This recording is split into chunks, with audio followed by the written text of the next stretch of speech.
So the debate over whether or not the teacher you take matters has always been something important in education. So we're going to look at an example of how we can prove whether or not a teacher is actually making an impact or not. So go ahead, pause the video, make sure you read through it. And now let's go ahead and talk about whether or not we know what we're doing. So first step here is to realize we want to do a hypothesis test. I want to do a hypothesis test if I want to conclude something. And so in this last line here, I want to conclude something, it's got to be a hypothesis test. Next thing I need to realize is that it's a proportion. So I see in here that I have 15 of 54 students. So right there. And then also 58.7%. So in two ways here, this is reinforcing I've got to do a proportion.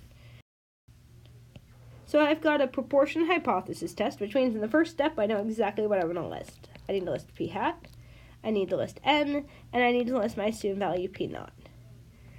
Now in this case, p hat is the percentage of her students who scored a 3 or higher, which will be 15 out of 54, or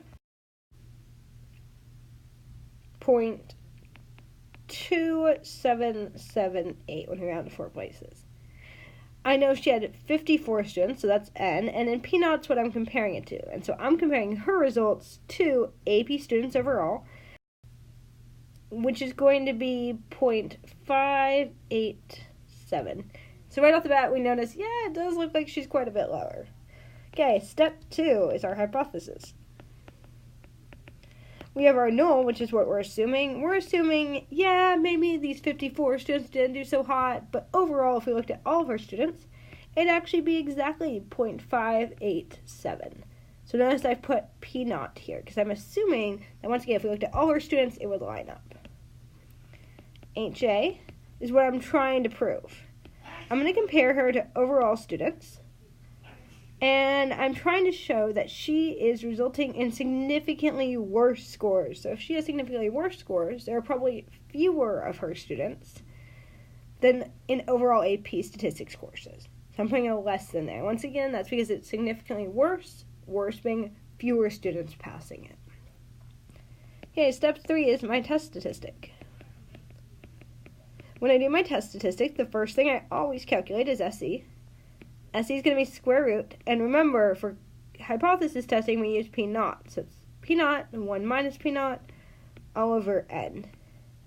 When I plug this in then, I'll have 0.587, 1 minus that, all divided by 54. And I encourage you once again to simplify that subtraction before you plug it in. You should be getting about 0.0670 when I round it to 4 places. Notice this SE is a lot higher than the first example we did, and that's because our sample size is a lot lower.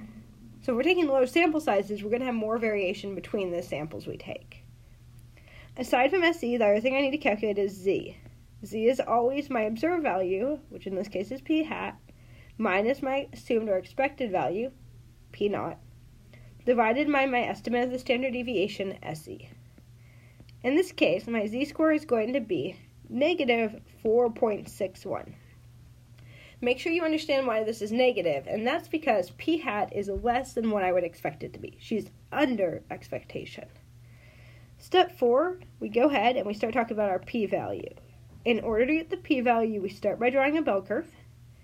I put my z-score on there. Z of negative 4.61 would be below the center, because it's negative, and I shade it. I shade it depending on our alternative hypothesis, which is less than, so I'm going to shade below. We need to go ahead and take a look at our z-table, so let me copy it in here. And the thing we should notice is that when we go to look for our z-score on the table here, it's not even on there. That is, the smallest number I can possibly find here is negative 3.4, and negative 4.6 is even further out than that. Remember, if my z-score is off the table, it means my probability is even smaller than the smallest probability on here, which means my p-value is going to be less than 0.0002, and that's because it's so far down that's smaller than the smallest number on here. Okay, so now that we've dealt with our z-table, let's go ahead and get rid of it. And knowing that our p-value is less than 0.0002, we go into our final step, which is our conclusion. In our conclusion step, we always compare our p-value to our significance level, which is 0.05. In this case, I want you to notice that I know my p-value is less than 0.0002. Well, if my p-value is less than 0.0002, it's definitely less than 0.05. So I have p-value less than 0.05. Anytime my chances are less than 5%, that means I've got enough evidence. I'm going to go ahead and reject H0. When I reject H0, I say there is enough evidence to suggest that, yeah, in fact, it does look like her teaching results or is associated with worse scores. And this is really important how I said this here. It is super questionable to say it's resulting in worse scores. It might turn out that this teacher is teaching at a school that provides less resources or has students who maybe been washed back a couple years. So even though we're saying, well, there's enough evidence to say there's a difference, we can't actually blame it on her. So getting rid of the results in is associated with is a way better way to phrase this.